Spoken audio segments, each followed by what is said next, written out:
ప్రముఖ పుణ్యక్షేత్రం శ్రీశైలంలో భక్తులకు పెను ప్రమాదం తప్పింది.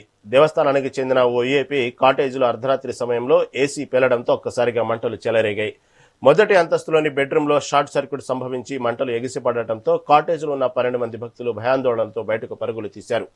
సమాచారం అందుకున్న అగ్నిమాపక సిబ్బంది వెంటనే చేరుకుని మంటలను అదుపు చేశారు. ఎవరికి ఎటువంటి గాయాలు కాకపోవడంతో భక్తులు దేవస్థానం అధికారులు ఊపిరి పీల్చుకున్నారు.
కరెంట్ ఆపాం కాబట్టి ఇబ్బంది లేదు.